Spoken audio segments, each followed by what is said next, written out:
तो भाई पिछली वीडियो में हमने देखा था कि प्रीपोजिशन क्या काम करता है, किस लिए आता है, क्या प्रयोग है उसका, कहाँ यूज करेंगे कहाँ नहीं करेंगे, उसके बाद आएगा तो क्या आएगा, कब लेना है कब नहीं लेना, ये सब चीज़ें हमने पढ़ा था। हमने ये नहीं पढ़ा था कि इसके बाद कौन सा प्रीपोजिशन लगेगा। हमें ज़्यादा मोटा मोटी ये था कि कहाँ लगाना है कहाँ नहीं लगाना है, किस वर्ब के बाद लगेगा किस वर्ब के बाद नहीं लगेगा।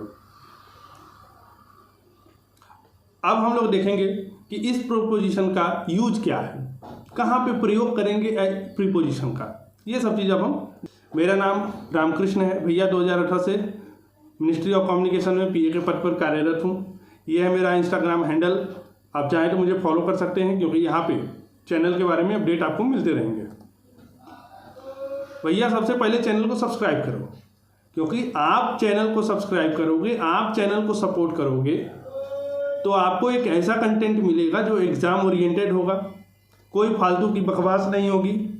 हम आपका समय बर्बाद नहीं करना चाहते, हम आपके समय को बचाना चाहते हैं ताकि आप उस समय को प्रैक्टिस में यूज करिए और अपने रिजल्ट को अच्छा कीजिए।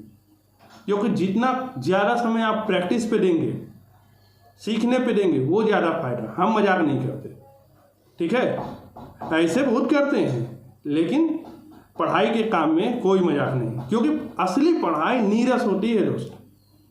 मैंने भी पढ़ाई की है। जब मैं पढ़ता था तो मैंने जब शुरुआत की थी ना, मुझे कुछ भी नहीं आता था। I was zero, ZERO, zero. मुझे कुछ नहीं आता था, ना गणित आती थी, ना मुझे GS आता था। मुझे ये भी नहीं सही से पता था SSC में क्या क्या परीक्षाएं होती हैं, क्या क्या बनता है, कैसे कैसे क्या होता है, कुछ भी नहीं आया। हमारे एक भैया थे दोस्त के, उन्होंने सजेशन दिया कि भाई ये करो थोड़ा सा, क्योंकि वो गाइड किया उन्होंने, और हमने उस गाइडेंस को पकड़ा। कोचिंग नहीं की और कुछ आता भी नहीं था। हमने क्या किया, हमने किया जो गाइडेंस उन्होंने कहा कि इस चीज़ को पढ़ लो। हमने ये नहीं सोचा सही है गलत है, हमने पढ़ दिया।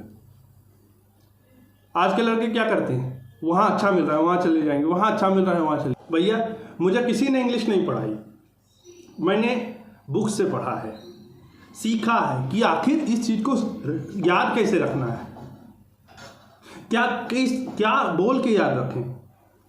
मेरा प्रोनाउंसिएशन थोड़ा ख़राब है, क्योंकि बुक्स में ज़्यादातर प्रोनाउंसिएशन नहीं होते, लेकिन हाँ मैंने सीखा कि एग्ज़ाम में मेरा क्या काम आने वाला है, कैसे अपने नंबर को इंक्रीज करें। अब आप सोचिए, वो बिहार बोर्ड का वो लड़का जिसको अंग्रेजी कुछ भी नहीं आती हो, हिंदी सही से लिखना नहीं आता हो, जो 9th कक्षा में साल भर कोचिंग बंक कर जाता हो, घर से टाइम पे निकलता हो, कोचिंग से छूटने के टाइम पे फिर घर आ जाता हो और कभी कोचिंग नहीं जाता हो, ऐसा लड़का था मैं। और मैंने जब तैयारी की, एक ग्रुप बनाया, मेरे 2 दोस्त थे, एक के साथ मिलके हम लोगों ने पढ़ने का प्रयास किया। कोचिंग गया, समझ में नहीं आया, वहाँ से मैं वापस आया, फिर मैंने क्या किया, एक बुक खरीदा, कोशिश की, और वो बुक, समस्या ये थी कि जो हमने बुक खरीदी वो फुल्ली इंग्लिश थी और हम अंग्रेजी नहीं आती। लोग कहते हैं कि अंग्रेजी सुधारनी है तो द हिंदू पकड़ो। अब समस्या क्या है द हिंदू के साथ, द हिंदू तो उसको पढ़ना चाहिए जो अच्छे अंग्रेजी आती है वही पढ़ता है, लेकिन हम लोग क्या कहते हैं कि हमें आती ही नहीं और द हिंदू पढ़ने चल रही है। समस्या है ना, पहले छोटी छोटी चीज़ों को पकड़ना चाहिए। अब हमारे साथ क्या हुआ, हमें तो कुछ भी नहीं आता था। हमने डिक्शनरी लेके बैठ के उसका मीनिंग, उसका रूपांतरण करते थे, ट्रांसलेट करते थे, कोई कुछ लिखा होता था तो उसे नोट करते थे, फिर पढ़ते थे। धीरे धीरे मार्केट में उसी समय बुक आई थी लुसेंट का इंग्लिश ग्रामर, मुझे नहीं पता था नीतू सिंह मैडम की कोई बुक है या क्या बुक है, कुछ नहीं, बस फिर उसको लिया लुसेंट को, कुछ भी समझ नहीं आ रहा है।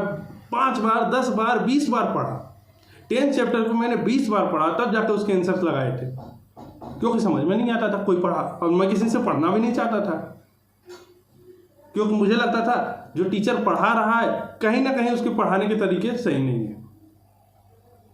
तो मैंने खुद अपने ऊपर काम किया, अपने आप को आगे बढ़ाया। कैसे, यहाँ अच्छे से सीखा, मैंने सीखने पे जोर दिया, सीखने पे ज़्यादा जोर दिया, फोकस किया, मैंने नंबर बढ़ाने पे जोर दिया।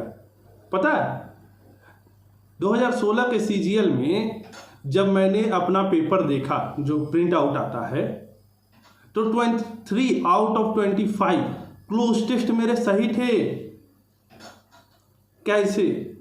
यानी कि 25 क्लोज टेस्ट में 23 सही थे उस लड़के के जिसने कहीं पढ़ा नहीं। क्यों? क्योंकि मैंने मेहनत किया। अभी समस्या क्या है, इतने सारे यूट्यूबर आ गए हैं, यूट्यूब पे कुछ भी डाल दो। मैंने देखा, मैं सर्च करता रहता हूं कि क्या पढ़ा रहे हैं लोग, सिर्फ रूल को लिखा दिया, बोल दिया वही। ऐसे नहीं होता है, चीजों को समझो, कंसेप्चुअली समझो। आपको बताता हूं, जो बुक्स है ना, एसएससी की क्वेश्चंस देखेंगे, 16 में एक क्वेश्चन आया था नरेशन का। अब मुझे समझ में नहीं आ रहा ये ऐसे कैसे हो जाएगा। तब मैंने एक ऑक्सफोर्ड यूनिवर्सिटी पब्लिकेशन की एक बुक थी, प्रैक्टिकल इंग्लिश ग्रामर ऐसा कुछ करके, थॉमसन मार्टिनेट का, उसको मैंने देखा तो वो क्वेश्चन वहाँ था। और वो बुक लिखी गई थी 50s के आसपास, 70-80 में, 90-80 के आसपास। आप क्या करते हो, कोई भी नया बुक मार्केट में आता है उसके पीछे चले जाओगे। अभी भी बता देता हूँ, मिरर ऑफ कॉमन एरा जो है 2001 में लिखी गई है, काफी रिलेवेंट है आपके एग्जाम के लिए आज भी। आरपी ठाकुर की एक बुक है, वो भी उतनी ही रेलिवेंट है। सॉरी, केपी ठाकुर की बुक है।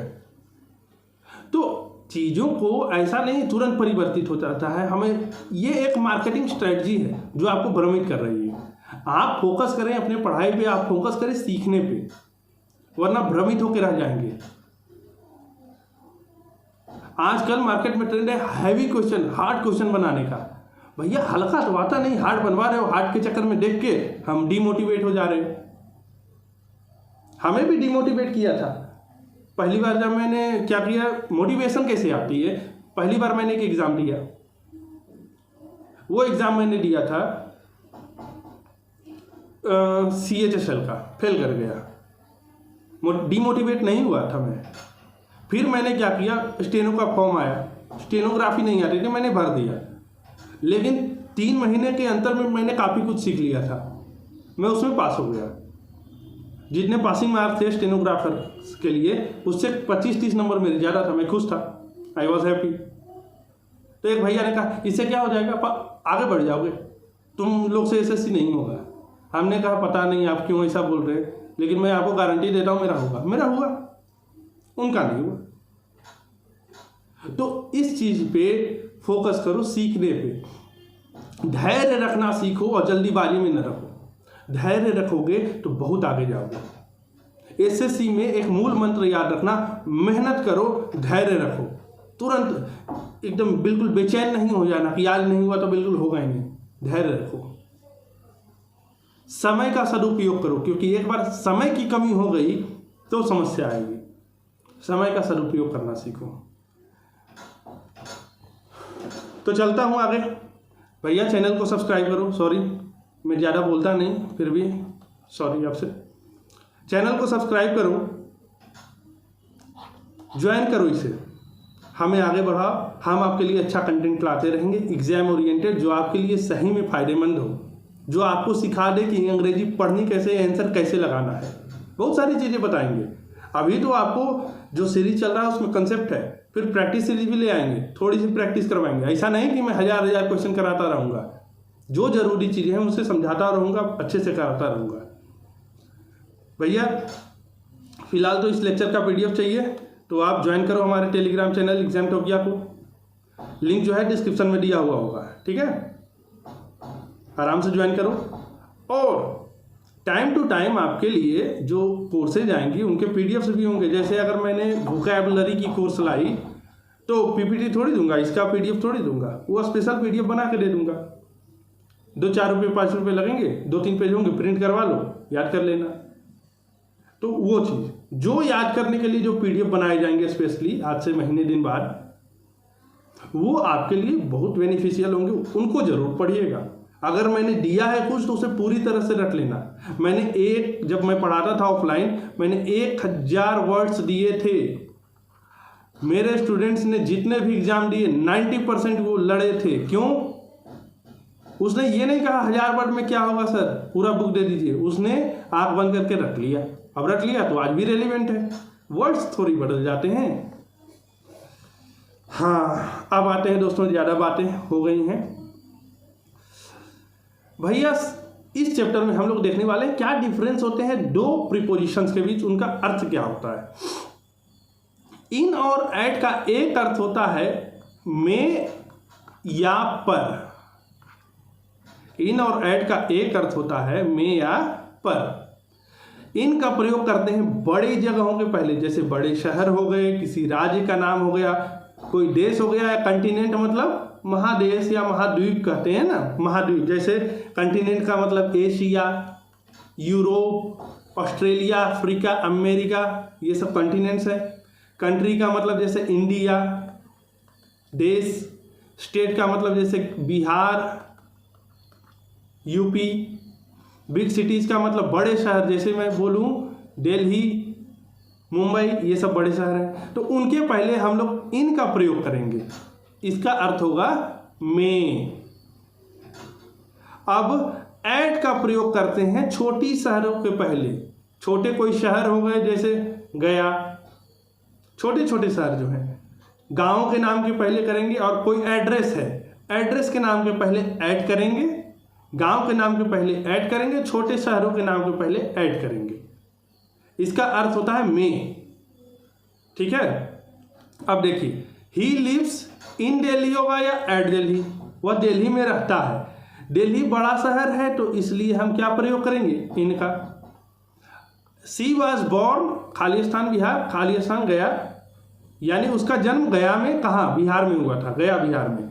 सी वाज, अब गया छोटा शहर है कंपेरेटिवली बिहार के, तो सी वाज बोर्न एट गया इन बिहार। वह 36 MG रोड, यानी किसी का पता है तो पता के पहले क्या लगाना है, छोटी जगह है, एट रखेंगे। यानी राजेश 36 MG रोड पर, इसका अर्थ एक पर भी होता है, यानी या में भी होता है। वह 36 MG रोड में रहता है। अब अगर इन ऐड का प्रयोग टाइम के लिए, यहाँ पे तो जगह था, में या पर का मतलब जगह था, किसी स्थान के पहले कर रहे थे। अब यहाँ क्या करेंगे, किसी समय के पहले कैसे लगाएंगे, अर्थ को समझिएगा। ऐड का मतलब होता है निश्चित समय के पहले लगाना है, ठीक है ना। अर्थ बताता जाऊंगा मैं समय से। इनका प्रयोग एक पीरियड ऑफ टाइम के लिए करते हैं। पीरियड ऑफ टाइम मतलब बताता हूँ, जैसे किसी महीने का नाम हो गया जनवरी, जनवरी 30 दिन का पीरियड है। किसी साल का नाम हो गया 2000, वर्ष 2020, 2020 बहुत खतरनाक साल है तो इन लगाएंगे। सीजन, किसी मौसम के नाम के पहले इन समर, ठीक है ना। तो जैसे निश्चित टाइम, जैसे मैं कहूँ एट 10 o'clock, 10 बजे, ठीक है ना। तो 10 बजे क्या हुआ, निश्चित समय, क्या लगाएंगे, एट लगाएंगे, ठीक है ना। वह 12:20 पे आएगा, ही कम्स एट 12:30, ठीक है ना। तो ये चीज़ें हैं, एक निश्चित समय है तो फिक्स टाइम के पहले, निश्चित समय के पहले किसका प्रयोग करेंगे, एट का। लेकिन वहीं इनका प्रयोग पीरियड ऑफ टाइम जैसे चीज़ों के लिए करते हैं। पीरियड ऑफ टाइम का मतलब सीजन, जैसे इन समर मतलब गर्मियों में, ठीक है ना। इन विंटर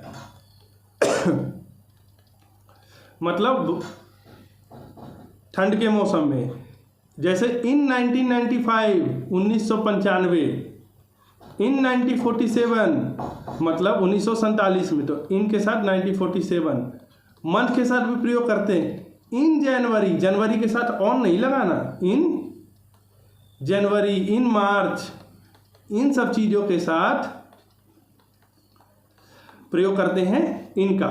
यानी कि एट के प्रयोग में निश्चित टाइम, यानी 10 बजे, 12 बजे। वहीं इनके प्रयोग में सीजन, ईयर और मंथ, इन 3 महीना, मौसम, वर्ष, इन सब के पहले इनका प्रयोग करना, ठीक है। महीनों के नाम के पहले, वर्ष के नाम के पहले और मौसम के नाम के पहले। किसी दिन के नाम के पहले ऑन का प्रयोग करना, जैसे ऑन मंडे, ऑन फ्राइडे, यानी दिन के नाम के पहले ऑन का प्रयोग करना। किसी डेट दिया हुआ हो, जैसे ऑन 10 मई, 10 मई क्या है, एक डेट है, तो डेट और दिन दोनों के नाम के पहले ऑन का प्रयोग करना। और बाई का मतलब होता है तक, बाई का मतलब होता है तक या से पहले, से पहले। जैसे अब देखो, बी हेयर बाई 10 o'clock मतलब 10 बजे तक यहाँ आ जाना या यहाँ पे रहना, मौजूद रहना। बी हेयर बाई 10 o'clock यहाँ 10 बजे तक रहना। अब I go to bed at 10 o'clock मतलब मैं 10 बजे कहाँ जाता हूँ, गो टू बेड मतलब सोने जाता हूँ। तो जरूरी नहीं कि हमेशा एट ही लगे, अगर अर्थ बदल जाए, अगर अर्थ बदल दें तो दूसरा प्रीपोजिशन भी लग सकता है, लेकिन अर्थ समझो। बी हेयर मतलब यहाँ मौजूद रहना, बी हेयर, हेयर मतलब यहाँ। 10 बजे तक मतलब जा रहे हो, ठीक है, 10 बजे तक यहाँ आ जाना। आई गो टू बेड खाली स्थान 10 o'clock मतलब मैं कहाँ जाता हूँ, सोने जाता हूँ। कितने बजे, ठीक 10 बजे सोने जाता हूँ। तो एट का मतलब मैं ठीक 10 बजे सोने जाता हूँ। बाई 10 o'clock मतलब 10 बजे तक यहाँ आ जाना, तो इसका अर्थ होता है तक, और इसका मतलब होता है ठीक या किसी समय के लिए प्रयोग करते हैं। डेज मतलब दिन जो है, आर हॉट खाली स्थान समर, दिन जो है गर्मियों में क्या होते हैं, गर्म होते हैं। समर मतलब गर्मी, ग्रीष्म ऋतु, ग्रीष्म मतलब में क्या होते हैं, गर्म होते हैं। तो गर्म यानी एक मौसम है, मौसम के पहले क्या लगाते हैं, इन, यानी days are hot in summer मतलब दिन जो है ग्रीष्म ऋतु यानी गर्मियों में क्या होते हैं, गर्म होते हैं, हॉट होते हैं। आगे देखो, ही केम खाली स्थान ट्यूसडे, ट्यूसडे क्या है, दिन है ना, तो डे और डेट के पहले लगाते हैं हम लोग ऑन का प्रयोग करेंगे। वहीं ये समर एक सीजन था, सीजन के पहले इन का करते थे। तो ही केम ऑन मंडे, वह कब आया, वो ट्यूसडे यानी मंगलवार को आया, वो मंगलवार को आया, यानी समय बता रहे हैं कब आया, मंगलवार को। तो दिन के लिए डे और डेट के लिए ऑन। ही वाज खाली स्थान गोवा, वो कहाँ था, गोवा में, कब, गोवा एक बड़ी जगह का नाम है। कब था भैया, 10 मई को, 10 मई चूंकि डेट है इसलिए ऑन लगा। और गोवा जो है एक प्लेस है, कैसा प्लेस, बिग प्लेस है ना, बड़ा स्टेट का नाम है ना, स्टेट जो है बड़ा जगह है, इसलिए इन आया। बिटवीन का मतलब होता है के बीच, और एमंग का मतलब होता है के बीच, दोनों का मतलब होता है के बीच। लेकिन दोनों में एक अंतर है, क्या अंतर है, बिटवीन का प्रयोग दो लोगों या दो वस्तुओं के बीच करते हैं, एमंग का प्रयोग 2 से अधिक मतलब 3, 4, 5, 6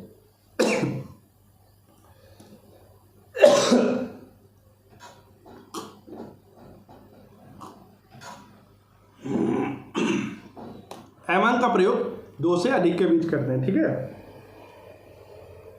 जैसे हरी स्टैंड्स खाली स्थान मोहन एंड अब्दुल, हरी कहाँ खड़ा है, मोहन और अब्दुल के बीच। तो कितने लोग हैं मोहन अब्दुल, 2, तो कहेंगे Hari stands between Mohan and Abdul.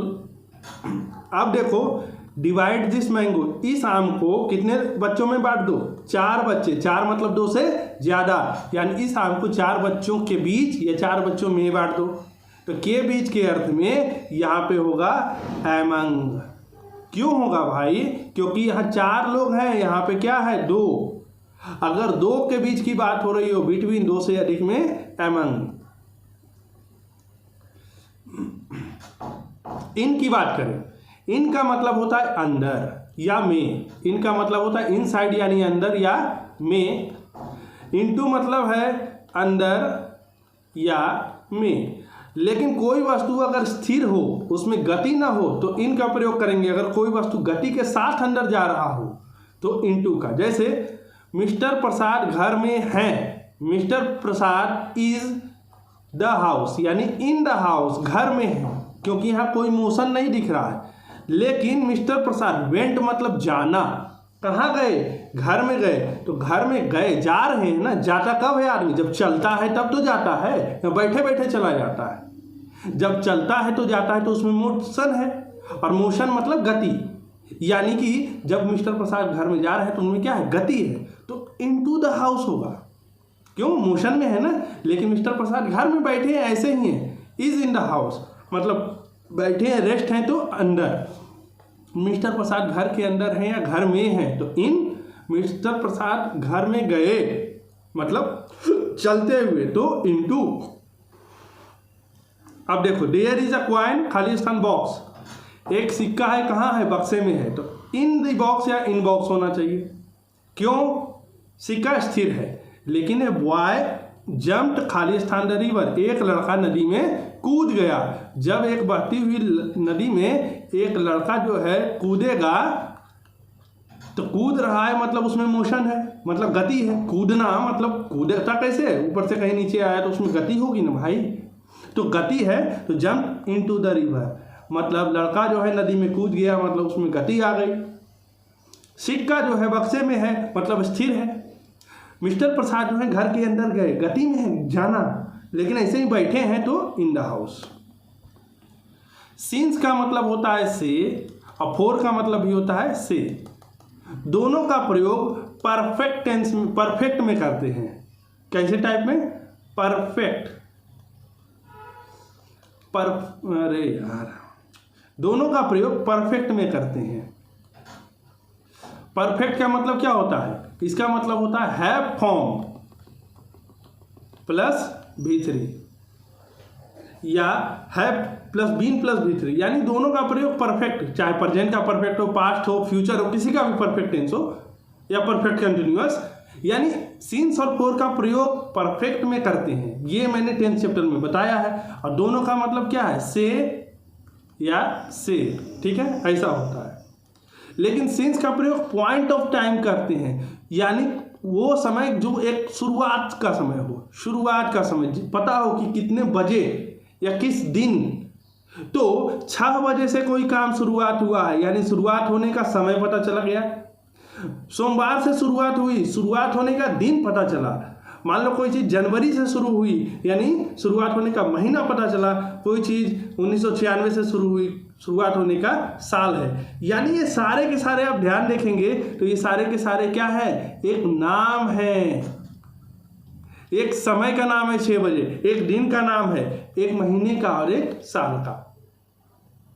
लेकिन 6 बजे और 6 घंटे में क्या फर्क है, 6 घंटा का मतलब 12 बजे से भी चालू हो सकता है, 6 बजे से भी, 7 बजे से, 8 बजे से 6 घंटा। पता है कौन से ठीक घंटे का, उस घंटे का नाम क्या है जब से चालू हुआ, नहीं, इसमें तो नहीं पता है, तो ये लेगा 4। 3 दिन की बात कर रहे हैं, पीरियड ऑफ टाइम। 3 दिन जो है, 1 2 3, 3 दिन का पीरियड है, एक अवधि है। शुरुआत होने का समय क्या है, 3 दिन से काम चल रहा है, लेकिन काम शुरुआत कब हुई, सोमवार से हुई, मंगलवार से, बुधवार से। जिस दिन शुरुआत हुई उस दिन से नहीं पता चला है, 3 दिन से चल रहा है, वो अवधि पता है, जितने दिन से चल रही है।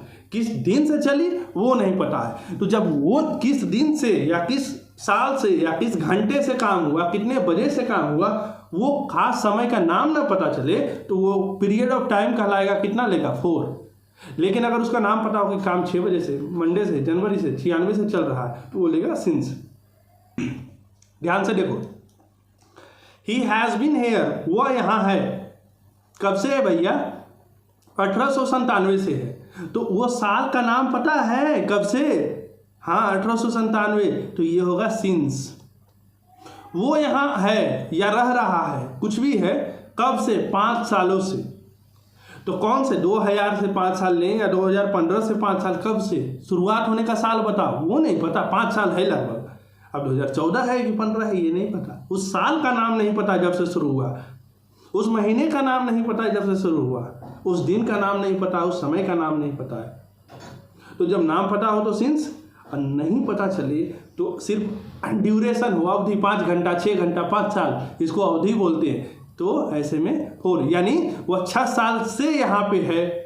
He has been here, he has been here 1897, यानी वो 1897 से यहाँ है, यानी दोनों का अर्थ होता है से।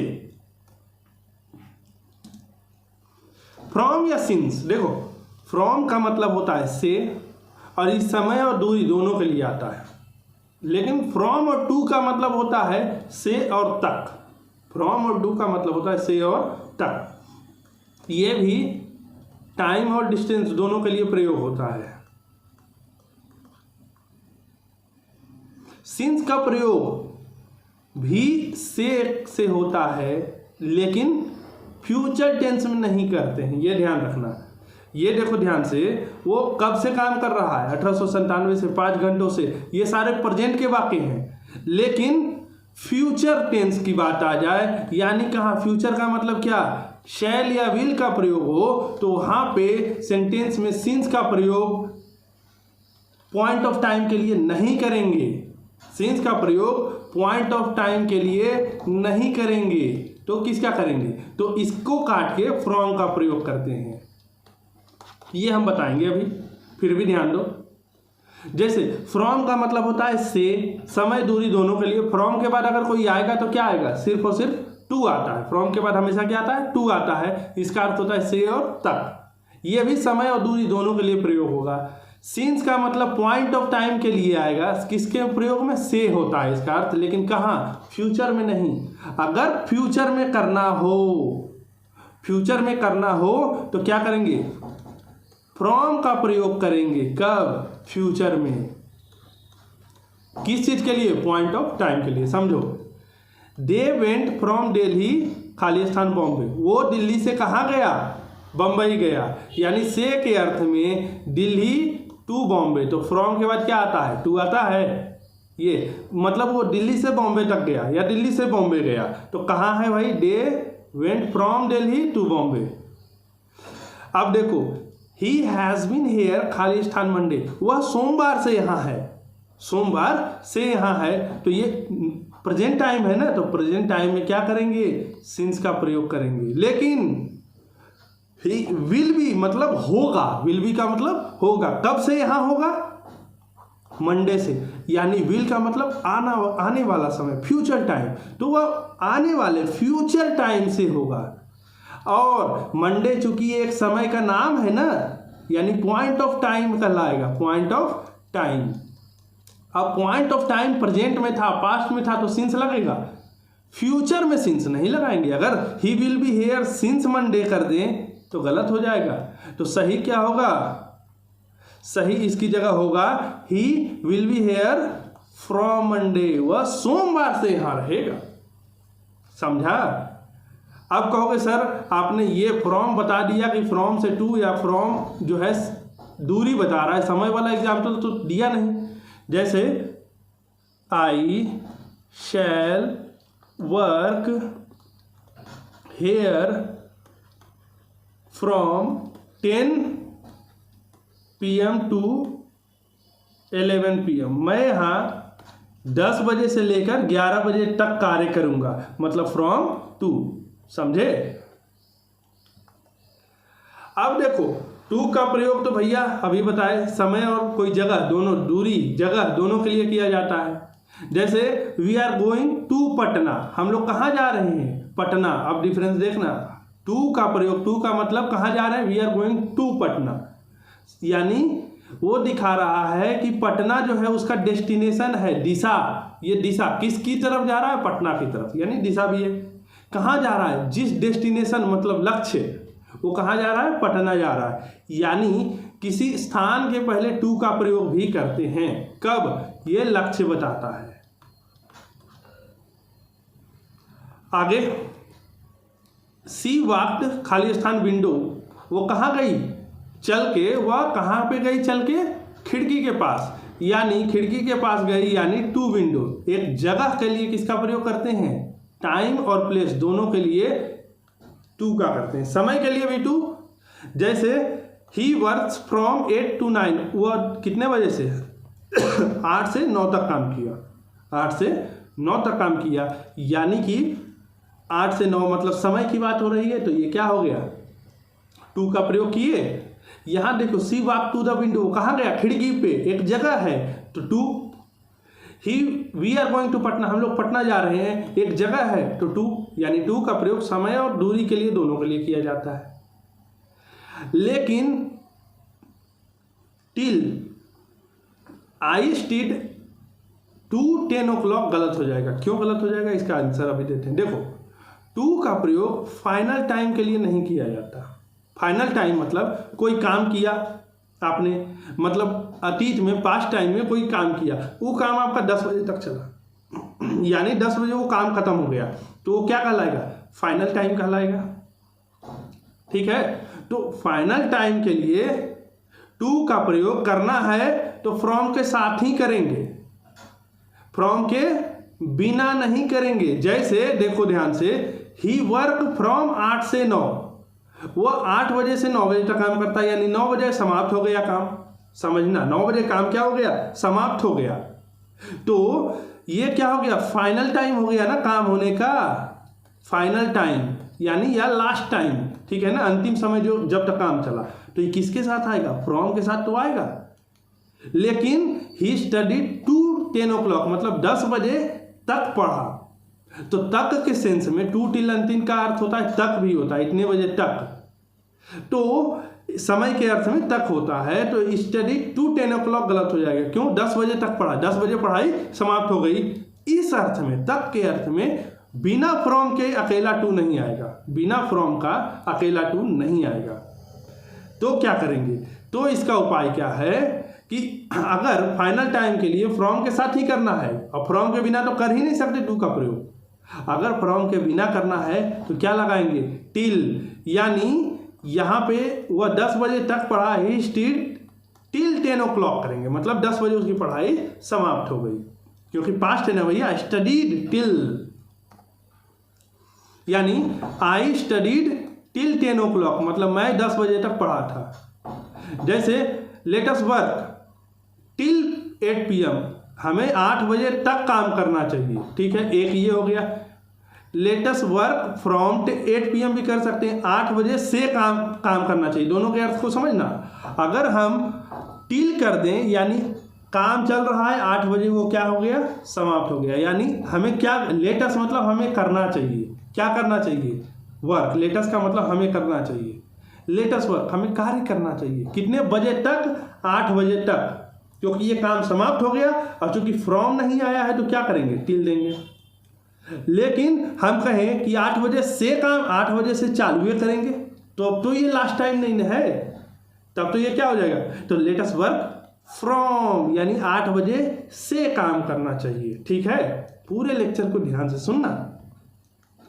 अब देखो, आई विल स्टे हेयर, एक तो आई शैल स्टे हेयर टिल सितंबर, हमें सितंबर तक यहाँ रुकना चाहिए। ठीक है ना, हम सितंबर तक यहाँ रुकेंगे। इसका मतलब क्या है, हम अभी रुक रहे हैं और सितंबर में जाकर रुकेंगे, तो ये सितंबर लास्ट टाइम हो जाएगा। सितंबर जब लास्ट टाइम हो गया, यानी कि तो ऐसे में टिल लगाएंगे, क्योंकि यहाँ फ्रॉम नहीं है, अकेले टू नहीं आएगा। देखो, अगर किसी इवेंट यानी कोई घटना है, इवेंट है, उसके पहले लेंथ ऑफ टाइम को दर्शाना है तो टू टिल दोनों लगाते हैं। जैसे भैया अभी पार्टी चालू होने में 1 घंटा देर है, तो क्या है, 1 घंटा देर है, समय का लेंथ है, कितनी देरी बची है, देरी बतानी हो। लेंथ ऑफ टाइम का मतलब क्या बताना हो, देरी बताना हो। ठीक है, तब टू टिल दोनों लगा सकते हैं। जैसे इट इज़ एन आवर, 1 घंटे और हैं पार्टी चालू होने में, डिनर चालू होने में, तो it is an hour to dinner या टिल डिनर दोनों कर सकते हैं, ध्यान देना। लेकिन लास्ट टाइम के पहले अकेले टू नहीं, टिल आएगा। देखो, टिल का मतलब होता है तक, अनटिल का मतलब होता है तक, दोनों का मतलब है तक। इतने बजे तक काम किया, इतने बजे तक खाना खाया, इतने बजे तक सो गया, तक। लेकिन पॉइंट ऑफ टाइम के लिए तक के अर्थ में, क्योंकि सिंस भी पॉइंट ऑफ टाइम था, लेकिन वो क्या देता था, इतने बजे से चल रहा है, यानी वो 1995 से खाता आ रहा है, तो 1995 चालू हुआ और काम अभी भी जारी है। ठीक है, लेकिन अगर मैं कहूँ टिल की बात करूं 1995 तक, तो कोई काम जारी है, 1995 में क्या हो गया, समाप्त हो गया, तो ये कहलाएगा तक। और ये जब शुरुआत ही हो वहां से, तो ये कहलाएगा से। तो पॉइंट ऑफ टाइम के लिए अगर अंत बता रहा हो, यानी तक इतने बजे तक चला, तो पॉइंट ऑफ टाइम में टिल का प्रयोग करते हैं, और पीरियड ऑफ टाइम के लिए अनटिल का प्रयोग करते हैं। पॉइंट ऑफ टाइम के लिए, टिल का पीरियड ऑफ टाइम के लिए अनटिल का। ध्यान देना, ये काम 3 घंटे तक चलेगी, 3 आवर्स, तो अनटिल 3 आवर्स। यह काम 3 बजे तक चलेगी, टिल 3 आवर्स, क्योंकि 3 बजे खास समय है और 3 घंटे पीरियड है। तो तक के अर्थ में पीरियड ऑफ टाइम अनटिल और पॉइंट ऑफ टाइम टिल। एक बात, कभी भी सेंटेंस में स्टार्ट में टिल नहीं लगाना। जैसे till he comes, till he comes तो गलत हो जाएगा। ऐसे सेंटेंस की शुरुआत टिल से नहीं होती, होती किससे है? अनटिल ही कम्स कर देना, अनटिल ही कम्स। क्यों? सेंटेंस को कभी भी शुरुआत करना तो टिल से मत करना, और जब शुरुआत होता है तो उसका अर्थ होता है जब तक। ठीक है ना? क्या अर्थ होता है? जब तक। वो बात आगे आएगी, देखेंगे, क्योंकि वो कंजक्शन में जब पढ़ेंगे ना तो समझेंगे। ध्यान दो, कभी भी तक के अर्थ में, यानी कोई काम चालू हुआ और समाप्त हो गया तो ये क्या कहलाएगा? तक। इतने बजे तक समाप्त हो जाएगा। तो स्टार्ट में तो यूज नहीं करना है। पॉइंट ऑफ टाइम के लिए टिल का, पीरियड ऑफ टाइम के लिए अनटिल का। जैसे we didn't get home till 10 है, TEN 10 o'clock या अनटिल 10 o'clock, यानी हम लोग नहीं पहुंचे थे। डिड नॉट गेट होम मतलब घर, हम लोग घर नहीं पहुंचे थे। कितने बजे तक? 10 बजे तक नहीं पहुंचे थे, यानी 10 बजे खास समय है, पॉइंट ऑफ टाइम है ना जी, तो टिल 10 o'clock होगा, 10 है। अगला देखो, डोंट डू एनीथिंग फर्दर मतलब नहीं करो, डोंट डू क्या? कुछ भी नहीं करो। एनीथिंग मतलब कुछ भी, आगे, फर्दर मतलब आगे, आगे कुछ भी मत करना। जब तक यू हियर फ्रॉम हिम, जब तक तुम उससे ना सुन लो, जब तक है, जब तक, अब तक नहीं रह गया। कोई शर्त की बात आ जाए, ध्यान रखना, जब कोई शर्त हो जाए, कोई शर्त की बात आए, कंडीशनल बताया था ना, तो शर्त क्या बनाता है? अनटिल जो होगा ना दोस्त, वो शर्त बनाएगा। और ये तो समय का शर्त है, यानी कुछ भी ना करो, डोंट डू एनीथिंग फर्दर, आगे कुछ भी मत करना जब तक वो तुमसे ना कहे या तुम उससे ना सुन लो, तब तक कुछ मत करो, जब तक बॉस तुमको ना बोले। इसका मतलब जब तक, तब तक, ये होता है शर्त सूचक शब्द, पहले ही बताया है। तो जब तक भी बताता है ये, ठीक है ना? जब तक, ऐसे में ये क्या बताता है? शर्त भी बताता है, ठीक है ना? तो शर्त बताएगा। तो डोंट डू एनीथिंग फर्दर, कुछ भी आगे मत करना जब तक तुम उसी से ना सुन लो, जब तक वो तुम्हें ना कहे करने को। तो अनटिल लगाना, क्या लगाएंगे? Until. She lived with an aunt, वो एक अपनी एक चाची के साथ रहती है। आंट मतलब चाची। सी लिव्ड विथ एन आंट, वो अपनी एक चाची के साथ रहती है। कब तक रही? रहती थी। कब तक? जब तक उसकी शादी न हो गई। तो शादी होना एक खास समय है नहीं, नहीं रह रही थी, नहीं रह रही थी, नहीं रह रही थी, चलते जा रहा है वो काम, शादी का चलते जा रहा है। तो अनटिल, अनटिल में TIL। We shall have to stay, हमें यहाँ रुकना होगा। कब तक? जब तक मदद नहीं आ जाती। We shall have to stay, हमें यहाँ रुकना होगा जब तक मदद नहीं आती, मतलब शर्त है। तो यहाँ अनटिल। तो ऐसे अर्थ को समझना। देखो, सारे प्रीपोजिशन का सेंस समझना है। सेंस समझोगे तो बहुत सारी चीजें आपको आ जाएंगी। देखो, बाई जो होता है डूअर के लिए प्रयोग करते हैं, मतलब कर्ता। इसका अर्थ होता है के द्वारा, किसी कार्य को इसके द्वारा। और विथ का मतलब होता है से, यानी जब किसी काम को किया जाए तो या तो काम को औजार से किया जाएगा, तो औजार से किया जाए तो विथ का। जब कोई काम करता हो, कोई आदमी हो उस काम को करने वाला, तो उसको बाई बोलेंगे। कर्ता मतलब के द्वारा, किसी के द्वारा कोई कार्य किया जाए। जैसे tiger was killed, Khalistan Hunter, Khalistan arrow, यानी बाघ को किसने मारा? हंटर यानी शिकारी ने मारा। यानी मारने का काम कौन कर रहा है? शिकारी, यानी डूअर है। तो बाई हंटर यानी बाघ जो है शिकारी के द्वारा मारा गया। शिकारी ने कैसे मारा? हाथों से, मुक्के से। भाई पता चलेगा शिकारी को चीर फाड़ के बराबर कर देगा, चट भी कर जाएगा हमारा बाघ भाई। तो क्या करेगा? तीर से मारा, एरो से मारा। तो तीर का मतलब विद एन एरो, तीर, विथ, क्योंकि ये एक औजार है ना। जैसे he is writing with pen, वो कलम से लिखता है, कलम एक औजार है तो विथ पेन, ठीक है। जैसे देखो ड्यूरिंग का प्रयोग कहाँ करते हैं, ड्यूरिंग का प्रयोग करते हैं की अवधि में या के दौरान। अब फोर का मतलब होता है पीरियड ऑफ टाइम के लिए, दोनों का प्रयोग होता है। देखो ड्यूरिंग का प्रयोग भी पीरियड ऑफ टाइम के लिए करते हैं के दौरान, फोर का भी के दौरान या से पीरियड ऑफ टाइम के लिए करते हैं। अभी तक तो ये जानते थे। सिंस का पॉइंट ऑफ टाइम के लिए करते थे, फ्रॉम का भी पॉइंट ऑफ टाइम के लिए करते थे। सिंस जो है प्रेजेंट और पास्ट में प्रयोग होता है, फ्रॉम जो है फ्यूचर में होता है। लेकिन पीरियड ऑफ टाइम के लिए ड्यूरिंग फोर दोनों होता है। लेकिन भैया ड्यूरिंग जो है इनडेफिनिट पीरियड ऑफ टाइम, कितने दिन तक वो पीरियड है वो ना पता हो।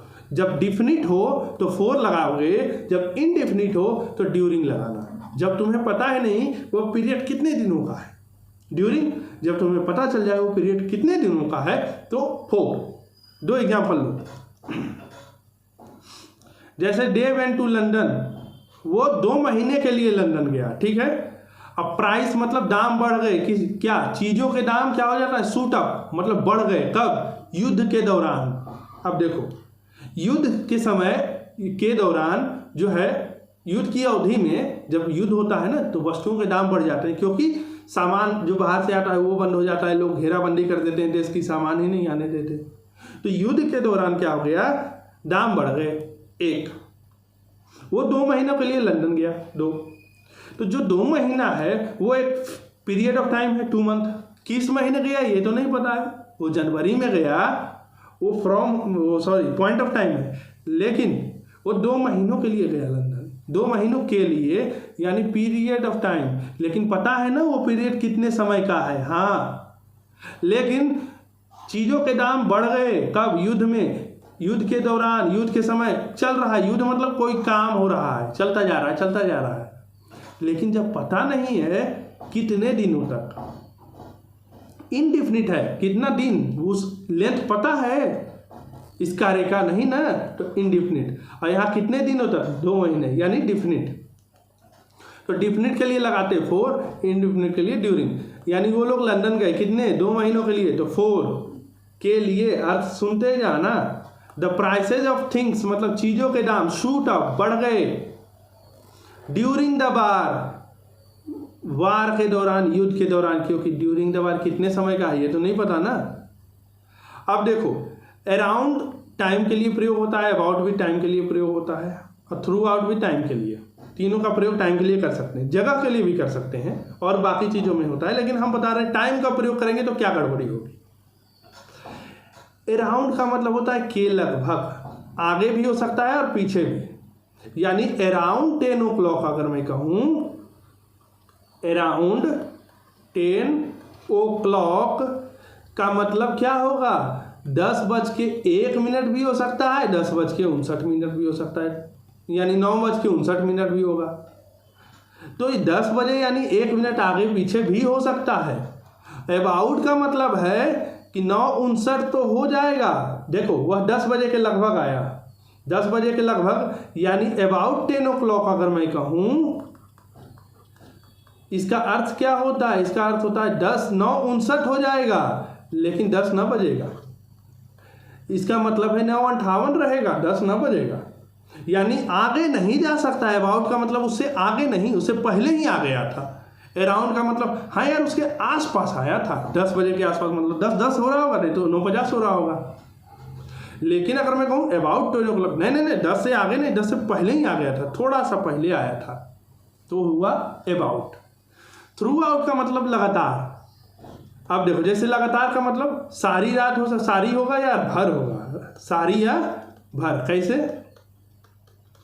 भर। जैसे थ्रू आउट नाइट मतलब सारी रात या रात भर, सारी रात या रात भर दोनों कर सकते हैं। सारी सारी रात सोए न हम, आ रात भर, कम थ्रू नाइट, ठीक है ना, जीवन भर, थ्रू आउट लाइफ। तो थ्रू आउट का मतलब क्या होता है, भर या सारी, या सारा जीवन भी कर सकते हैं इसको। वो सारा जीवन कष्ट झेला, यानी थ्रू आउट लाइफ उसने कष्ट झेला, तो सारा जीवन भी कर सकते हैं, या सारा जीवन या सारी जीवन जो भी है। और जीवन भर भी कर सकते हैं। देखो, ही केम हेयर अबाउट 10 o'clock, मतलब वो ठीक 10 बजे के पहले आ गया हो, 10 बजे के लगभग आया, लेकिन यहाँ पे क्या होगा, 10:59 में आ जाए, 9:59, 9:58 में आ जाए तो वो कहलाएगा अबाउट 10 o'clock। लेकिन अगर मैं कहूँ अराउंड 10 o'clock, इसका मतलब है 10 बजे के लगभग आया, 10 बजे के लगभग आया, लेकिन ये 10:01 भी हो सकता है और 9:59 भी हो सकता है। ये हुआ around 10 o'clock। They enjoyed the party through out night, मतलब वो सारी रात पार्टी करते रहे, मजा करते रहे, रात भर मजा किया। क्या पता यार कैसे लोग हैं, रात भर पार्टी करते रहते हैं, समझ में नहीं आता कब सोते हैं।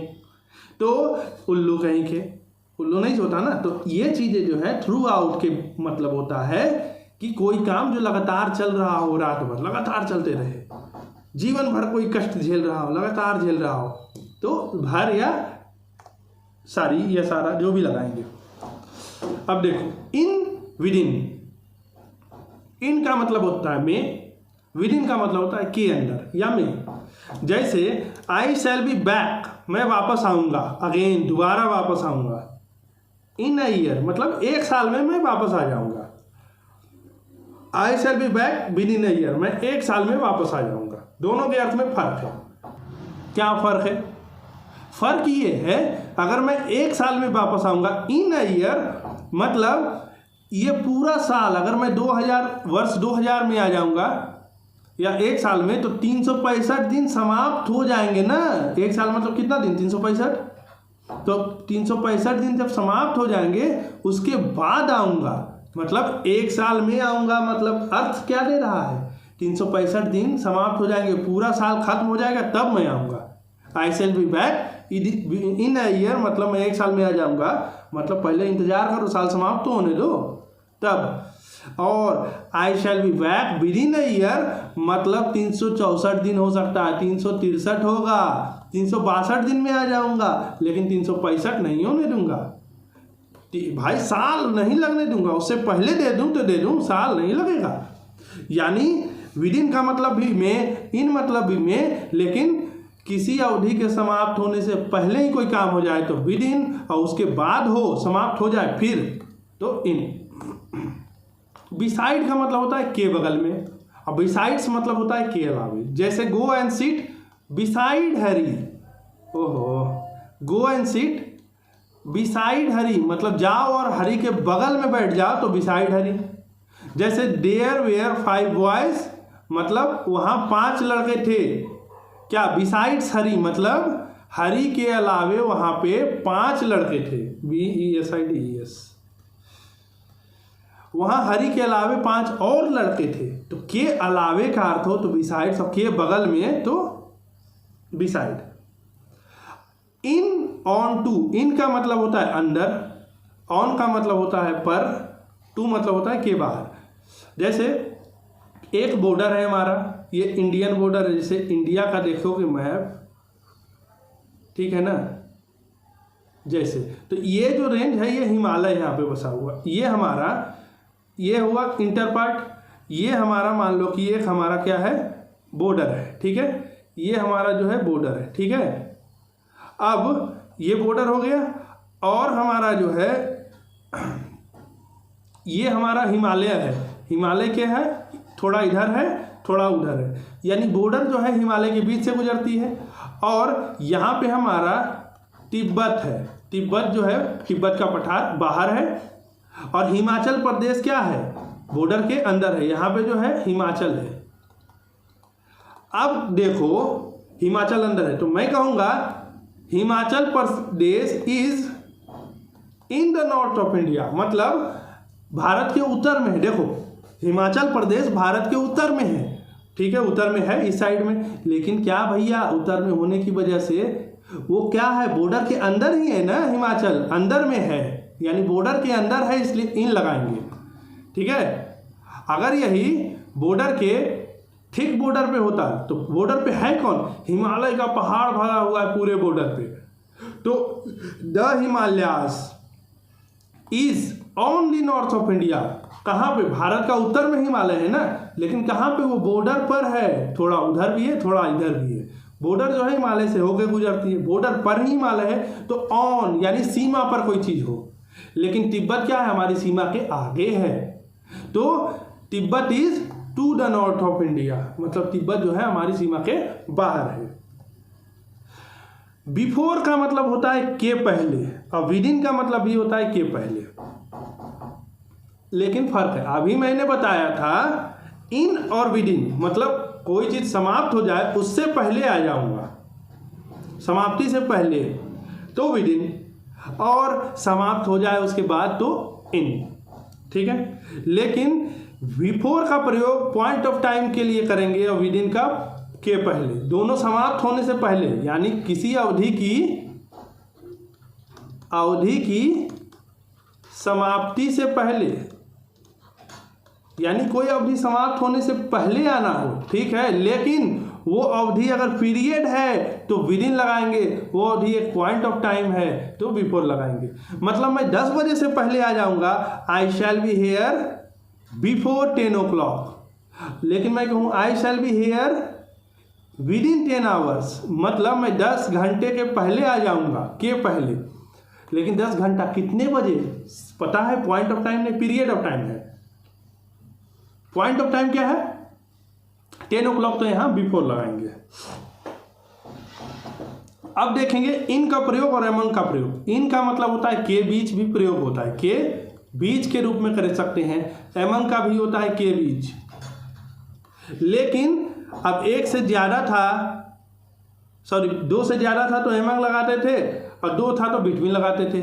लेकिन याद रखना, अगर सिंगुलर कलेक्टिव नाउन हो, कलेक्टिव नाउन मतलब किसी चीज का समूह, समूहवाचक, समूह की बात हो रही है, ठीक है ना, कलेक्शन, समूह की बात हो, तो वहां पे इन लगाना। और नहीं तो अगर नंबर दिया हो, संख्या हो, ठीक है, वहां पे अमंग लगाना। जैसे we found him Khalistan crowd. Crowd जो होती है भीड़ होती है। भीड़ किससे बनती है? खास लोगों से, यानी सड़क पे चलने वाले जो आम जनता होती है, शांत अपना कोई खरीदारी कर रहा है, कोई कुछ और काम करने आया है, उसे भीड़ कहते हैं, क्राउड कहते हैं। वही जब सारा भीड़ एक लड़ाई में घुस जाए तो उसे मॉब कहते हैं। तो वो भीड़ जो शांत हो अपना कार्य कर रही है उसे भीड़ कहते हैं, ठीक है। तो हमने उसे भीड़ में पाया। भीड़ एक बकरियों का थोड़ी समूह, आदमियों का समूह, क्राउड मतलब भीड़। तो क्राउड मतलब भीड़ एक तरह का समूह बनता है। ऐसा थोड़ी है कि 100 बिल्डिंग हो गया तो उसको क्राउड बोलेंगे, नहीं। आदमियों का या लिविंग थिंग का जो भीड़ होता है, मतलब एक जगह इकट्ठे हो जाएं किसी भी अपने अपने काम के लिए, तो वो भीड़ कहलाएगा। तो ये कलेक्टिव नाउन है, इन है। जैसे he spoke parliament, Khalistan, parliament में उसने बोला। पार्लियामेंट किस चीज का कलेक्शन है? सांसदों का। वहां आम आदमी जाता है, वहां सांसद, पार्लियामेंट केवल सांसदों का समूह है। तो इन पार्लियामेंट, पार्लियामेंट में बोला, क्योंकि पार्लियामेंट में क्या है, ढेर सारे लोग हैं, लेकिन वो सबको मिला के एक बनता है, सिंगुलर हो जाता है। अब देखो, ही वाज स्टैंडिंग 5 बॉयज, 5 लड़कों के बीच खड़ा था, तो यहाँ एमंग होगा। क्यों भाई? 5 लड़के, प्लूरल है ना, सिंगुलर कलेक्टिव नाउन नहीं है। अब देखो एमंग और एमंगस्ट। एमंग मतलब के बीच, एमंगस्ट मतलब के बीच, दोनों का अर्थ होता है के बीच। अर्थ में कोई परिवर्तन नहीं, दोनों का अर्थ होता है के बीच, लेकिन दोनों के अर्थ में थोड़ा प्रयोग में अंतर है। एमंग जो है ना, एमंग का प्रयोग करना जब कॉन्सोनेंट वाला कोई वर्ड आए, मतलब कोई शब्द बाद में आ रहा है, वो व्यंजन से शुरू हो तो कॉन्सोनेंट। लेकिन जब एमंगस्ट का प्रयोग करेंगे तो इसके बाद वॉवेल वाला आएगा, वॉवेल यानी स्वर वाले शब्द, वॉवेल वर्ड्स। समझाते हैं, जैसे ही वाज खालिस्तान 5 बॉयज।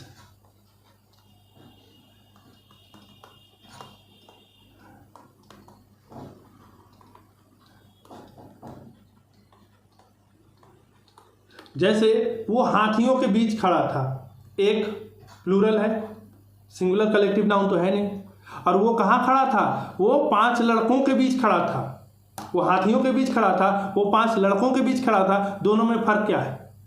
ये प्लूरल है, दोनों है, लेकिन ये कॉन्सोनेंट से शुरू है। ये वॉवेल, वॉवेल कितने होते हैं? ए, ई, आई, ओ और यू। तो ये इनसे शुरू है। एलिफेंट, तो एलिफेंट वॉवेल से शुरू है, तो इनके पहले होगा एमंगस्ट, और यहाँ क्या होगा? एमंग। यानी वो 5 लोगों के बीच खड़ा है, वो हाथियों के बीच खड़ा है, तो एमंगस्ट और एमंग होगा। लेकिन एमंग और एमंगस्ट दोनों के बाद द आ सकता है। द एमंग द बॉयज या एमंग्स द बॉयज दोनों कर सकते हैं। क्यों? क्योंकि द आ जाए तो यहाँ दोनों का प्रयोग होगा, कोई गलती नहीं है। लेकिन द ना आए तो ध्यान देना। अब बात करते हैं ऑफ की। ऑफ का मतलब होता है का, के, की और से। ये किसी का संबंध बताता है, ये किसी का पोजीशन बताता है, ये बताता है ओरिजिन। ओरिजिन का मतलब कोई चीज़ कहाँ से आया, उसे बोलते हैं ओरिजिन। ओरिजिन का मतलब कोई चीज़ का स्रोत, कहाँ से कोई चीज़ आ रहा है, ठीक है ना। अब देखो,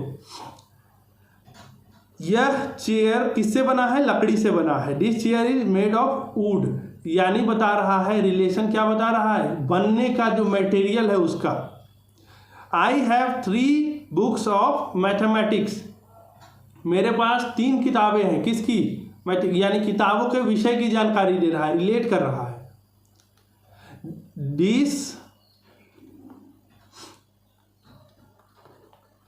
this is house of Ram. अगर मैं ऐसा बोलूँ राम्स हाउस होना चाहिए था, लेकिन मान लो कि हाउस ऑफ राम है, तो क्या बता रहा है? ये घर का मालिक कौन है? राम है, यानी पोजीशन बता रहे हैं, ठीक है ना। जैसे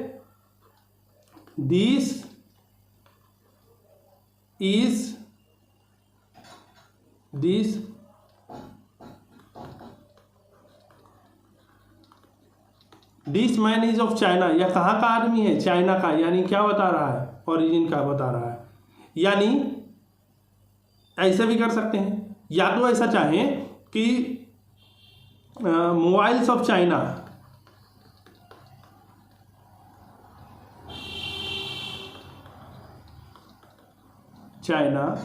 आर, यानी चाइना के मोबाइल डेंजरस होते हैं। यानी बता रहा है मोबाइल कहाँ से, कौन मोबाइल? जो चाइना से बन के आया है। तो ये क्या बता रहा है? ओरिजिन बता रहा है। यहाँ मेड ऑफ वुड बता रहा है किस चीज़ से बना है, मटेरियल बता रहा है। यहाँ विषय बता रहा है कि किताबों का विषय क्या है। तो ये है ऑफ, ठीक है। लेकिन फॉर का मतलब होता है के लिए, ठीक है ना। लकड़ी का बना है, एक संबंध है, लेकिन मैं किस चीज़ के लिए कार्य कर रहा हूँ, हमारा कार्य करने का ये यहाँ पे क्या है? उद्देश्य बताता है। क्या बताता है? उद्देश्य। यानी फॉर का प्रयोग पर्पस के लिए करते हैं, ठीक है ना। ऑफ पर्पस नहीं बताता। ऑफ जो है रिलेशन तो बताता है, लेकिन पर्पस नहीं बताता है, किस काम के लिए कर रहे हैं, उसका उद्देश्य क्या है। जैसे मैं प्रिपेयर कर रहा हूँ, मतलब मेहनत कर रहा हूँ, तैयारी कर रहा हूँ, किस लिए करूँ? एग्ज़ाम के लिए, मतलब मेरे तैयारी का उद्देश्य क्या है? एग्ज़ाम पास करना। जैसे I am buying this books, क्या पर्पस है? किसके लिए ले रहे हो? अपने लिए नहीं, रिलेशन नहीं बता रहा है, वो अपने बेटे के लिए खरीद रहा है किताब को। यानी पर्पस क्या है? कि बेटे को इस किताब को देंगे, वो पढ़ेगा। उसी प्रकार ऑफ जो है रिलेशन बताता है, अभी बताया था। लेकिन OFF सेपरेशन बताता है, जुदाई बताता है। 2 चीज़ अगर अलग होने लगे तो वहाँ पे OFF का प्रयोग करेंगे। जैसे लीफ, लीफ होता है, ठीक है। लीफ फॉल्स ऑफ या ऑफ द ट्री, पेड़ से पत्ता गिरता है। तो जब पत्ता पेड़ से गिरेगा भैया, मतलब ये जो पत्ता लगा हुआ है ढेर सारा, अगर ये वो गिर गया, मतलब एक दूसरे के बीच दूरी बढ़ रही है ना, दोनों अलग हो रहे हैं ना, तो यहाँ पे ऑफ ये वाला लगेगा। बिफोर का मतलब अब समझिएगा कि ध्यान से, बिफोर का मतलब ये होता है के सामने। एक तो के पहले हो गया था, बिफोर का पहले, और करते थे विदिन का भी पहले करते थे, तो विदिन जो था इंडेफिनिट पीरियड था, बिफोर डेफिनिट पीरियड था। यहाँ पर बिफोर जो है के सामने, किसके सामने? तो अगर किसी व्यक्ति के सामने या के समक्ष कोई आदमी गवाही दे रहा है, किसी को बुलाया गया, जैसे जज के सामने हम गवाही देने गए, या हम उसके सामने कोई बातचीत कर रहे हैं कि तुम्हारे सामने तो बातचीत हुई थी, तो ऐसी कंडीशन में के सामने एक हो गया। दूसरा, कोई आदमी मेरे घर के सामने गाड़ी लगा दिया, या मेरे घर के सामने या किसी के गाड़ी के सामने कोई गधा खड़ा हो गया, तो ये सामने अलग है। तो जो बिफोर वाला होता है, इसमें कार्य क्या होता है, किसी को गवाही देना हो, कोई आदमी मौजूद हो, तो इसमें लगाते हैं बिफोर, मतलब के सामने या के समक्ष।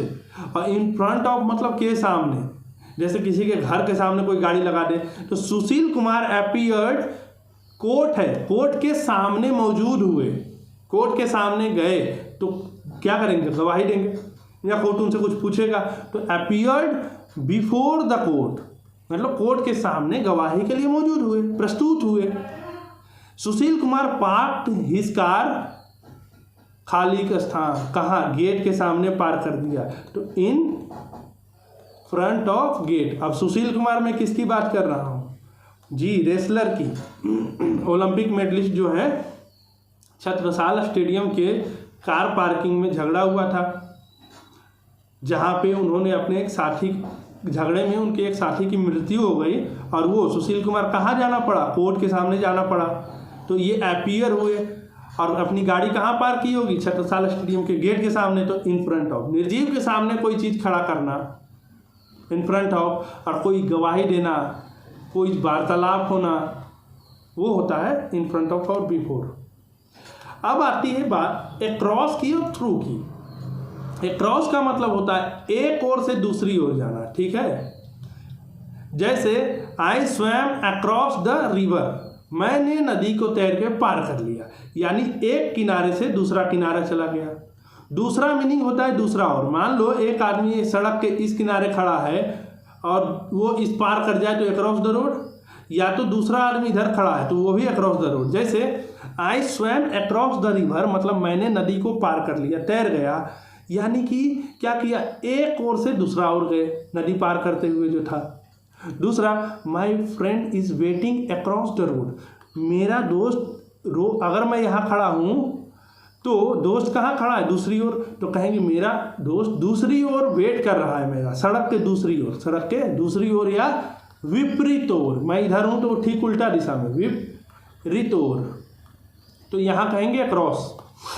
एक होता है कम अक्रॉस का मतलब होता है अचानक मुलाकात होना, ही केम अक्रॉस मी, मतलब वो मुझसे अचानक मिल गया, वो मुझसे अचानक मिला। केम अक्रॉस का मतलब अचानक मुलाकात होना है। सडनली का सडनली का मतलब होता है अचानक मुलाकात होना, अचानक। सडनली का मतलब क्या है, अचानक। अगर मैं कहूँ he suddenly came across me, he suddenly केम, वो अचानक, ही सडनली मतलब वो अचानक। अब यहाँ केम अक्रॉस मतलब फिर से अचानक, वो अचानक मुझसे मिला, अचानक मुलाकात होना, अचानक मिलना को केम अक्रॉस, इसका मतलब वो अचानक मिलना, और सडनली मतलब अचानक, वह अचानक मुझसे मिला। अरे भैया, एक ही शब्द का किसी भी भाषा में प्रयोग पुनरावृत्ति नहीं करते, मतलब किसी भी चीज़ को बार बार नहीं दोहराते। तो ये केम अक्रॉस के साथ सडनली का प्रयोग मत करना, क्योंकि सडनली भी अचानक बोलता है, केम अक्रॉस में अचानक छुपा हुआ ही है। तो केम अक्रॉस के साथ सडनली, इसके साथ सडनली मत लगाइएगा, ठीक है ना, ये ध्यान दीजिएगा, काट दीजिएगा सडनली को। और थ्रू का मतलब होता है के जरिए। मान लो एक टनल है या सुरंग है, अब एक ट्रेन है, ठीक है, ये ट्रेन जो है सुरंग से होके जा रही है, तो ये ट्रेन जो है सुरंग से होके जाएगी तो अंदर से होते हुए पूरी निकलेगी। तो के जरिए जाना और शुरू से अंत तक दो मीनिंग होता है। जैसे train pass through the bridge, या तो कोई पुल है, वो ट्रेन जो है पुल को पार करेगी, तो ट्रेन जब पुल को पार करेगी भैया तो क्या है, ही पास थ्रू द ब्रिज, यानी वो पुल के जरिए पास हुई, पुल के ऊपर से पास हुई, ऐसा। और I have gone through the book, मतलब गो थ्रू का मतलब होता है पढ़ना, किसी चीज़ से होके शुरुआत से अंत करना। जैसे I went through the park, मतलब मैंने पार्क कितना लंबा है, वेंट थ्रू का मतलब मैंने यहाँ से एंट्री लिया और ठीक यहाँ से निकल गया, तो गो थ्रू भी होता है। तो थ्रू का मतलब ऐसे प्रयोग करते हैं के जरिए होके जाना, यानी मैं पार्क से निकला। जैसे टनल से कोई ट्रेन गई तो इंटर करी और पूरा होके जाएगी बाहर, तो कहेंगे थ्रू। तो train pass through the bridge, मतलब ब्रिज से होकर गई शुरू से अंत तक। दूसरा I have gone through the book, go through का मतलब होता है पढ़ना भी होता है, मतलब मैंने किताब को पढ़ा, मतलब पेज नंबर 1 से शुरुआत की और जो लास्ट पेज है उस तक पढ़ा, ही नहीं कि खाली झूठ मूठ का देख लिया, नहीं, शुरू से अंत तक पढ़ा। तो इसका मतलब होता है आई गोन थ्रू द बुक, मतलब मैंने किताब को पढ़ा, देखा, लेकिन एक एक पेज को पढ़ा है शुरू से अंत तक। देखो ऑन का मतलब होता है के ऊपर, अपॉन मतलब के ऊपर। ऑन जो होता है कोई चीज स्पर्श में होती है, ठीक है, ऐसी स्थित है स्पर्श में, तो उसे बोलेंगे ऑन। और ये स्थिर होती है, गति नहीं होती है। जैसे book is on the table, मतलब किताब जो है टेबल पे रखी है। टेबल पर रखी होने का मतलब इस पे रखी हुई है, एक तो स्पर्श में है और दूसरी स्थिर भी है, चल फिर नहीं रही है। और कैट जम्प्ड खाली स्थान रैट, मतलब बिल्ली जो है चूहे के ऊपर कूद गई है, झपट्टा मारा। तो कूदना का मतलब क्या है, के ऊपर। जब ये बिल्ली है, ये बेचारा चूहा है, तो अब बेचारे के ऊपर कूदेगी तो ऐसे कूदेगी मतलब जंप का मतलब कूदना, मतलब क्या होगा, गति आएगा, यानी जंप्ड अपॉन होगा। एक बात याद रखना, जब किसी चीज के ऊपर कोई टच में हो और स्थित हो, गति नहीं हो तो ऑन लगाएंगे, और गति हो तो अपॉन लगाएंगे। दूसरा ओवर और अंडर। ओवर का मतलब भी होता है के ऊपर, कोई चीज किसी के ऊपर हो लेकिन टच में नहीं होना चाहिए। जैसे पंखा है, पंखा जो है भाई किसी आदमी के सर पे अगर रखा है तो टच में है, नहीं है। अगर टच में कोई चीज हो, cap is on my head, यानी इसके ऊपर देखो एक टोपी मैंने पहना दिया, तो कैप इसके ऊपर है तो cap is on my head होगा। अगर यहाँ कैप होता तो cap is on my head, क्यों, टोपी जो है इसके सर पे टच में है, लेकिन पंखा टच में है नहीं है, तो fan is over my head, touch में नहीं हो। अंडर का मतलब होता है कोई चीज नीचे, ये भी टच में नहीं होता है। जैसे cat is sitting under the table, under मतलब cat is sitting under the table, इसके नीचे मान लो कोई बिल्ली है, तो ये बिल्ली जो है नीचे बैठी है, तो कहेंगे कैट जो है टेबल के नीचे बैठी है। अगला देखो ऑन टाइम और इन टाइम। ऑन टाइम क्या होता है दोस्तों, देखो आप ट्रेन से यात्रा करते हो तो 3 कंडीशन बनती है। आप ट्रेन का 12 बजे आपकी ट्रेन है या 12:10 में आपकी ट्रेन है, तो पहला कंडीशन ये है कि ठीक 12:10 पे आए, या तो एक कंडीशन बनेगा 12:12 पे आए, या तो ये होगा 12:05 पे आ जाए। तो 12:05 यानी कहेंगे बिफोर चल रही है, यानी पहले आ गई ट्रेन, यानी अब 12:10 यानी टाइम पर है, ठीक जो समय है उसी पे आई। और 12:12 मतलब क्या कहेंगे, लेट है। तो जो ठीक टाइम पे, न आगे न पीछे, बिल्कुल एग्जैक्ट टाइम पे आए, उसको कहेंगे ऑन टाइम। और इन टाइम मतलब समय से पहले, यानी बिफोर। जैसे ट्रेन इज ऑन टाइम, मतलब ट्रेन समय से है या समय पर है, मतलब अगर उसका टाइम ट्रेन का 12:10 में है तो 12:10 में ही आए तो कहेगी ऑन टाइम। लेकिन ट्रेन इज टाइम मतलब समय से है, ट्रेन जो है समय से है, मतलब राइट टाइम चल रही है। लेकिन क्या है भैया, 12:10 अगर टाइम है तो ये 12:08 में पहुंचेगा, 12:05 में पहुंच जाएगा, इसका मतलब है ट्रेन इज इन टाइम। अगला है इन स्पाइट ऑफ और डिस्पाइट। इन स्पाइट ऑफ का मतलब के बावजूद, डिस्पाइट मतलब के बावजूद, दोनों का मतलब होता है के बावजूद। जैसे फर्क कितना है, दोनों में फर्क यही है कि इन स्पाइट में ऑफ लगा है, डिस्पाइट के साथ ऑफ का प्रयोग हो, डिस्पाइट के साथ ऑफ का प्रयोग कभी ना करें। इन स्पाइट ऑफ के साथ तो ऑफ लगाएं, डिस्पाइट के साथ ऑफ का प्रयोग न करें, बस इतना ही अंतर है। दोनों का अर्थ है के बावजूद। जैसे in spite of working hard, working hard मतलब कठिन परिश्रम, कठिन परिश्रम के बावजूद, इन स्पाइट ऑफ मतलब के बावजूद, कठिन परिश्रम के बावजूद ही मतलब वह फेल्ड इन द एग्जाम, वो परीक्षा में फेल हो गया। कठिन परिश्रम के बावजूद वो परीक्षा में फेल हो गया, तो इन स्पाइट ऑफ कर सकते हैं, कोई दिक्कत नहीं है।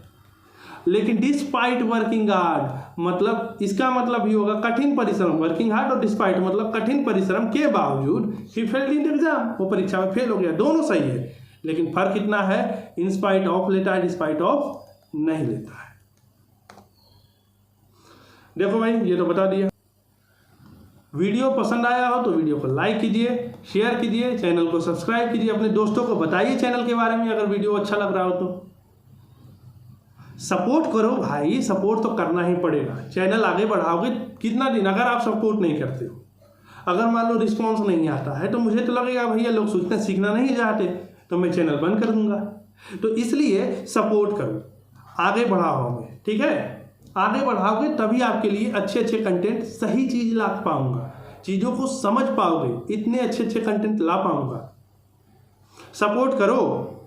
कम समय में ज़्यादा पढ़ना हो तो कम से कम समय में ज़्यादा से ज़्यादा पढ़ाऊंगा। सपोर्ट करो। 20-20 घंटे का लेक्चर नहीं लूँगा, जो 12-12, 15-15 घंटे देखते हो प्रीपोजिशन में, नहीं, इतना लंबा नहीं करूँगा। हाँ, पार्ट में है लेकिन समझाऊंगा अच्छे से।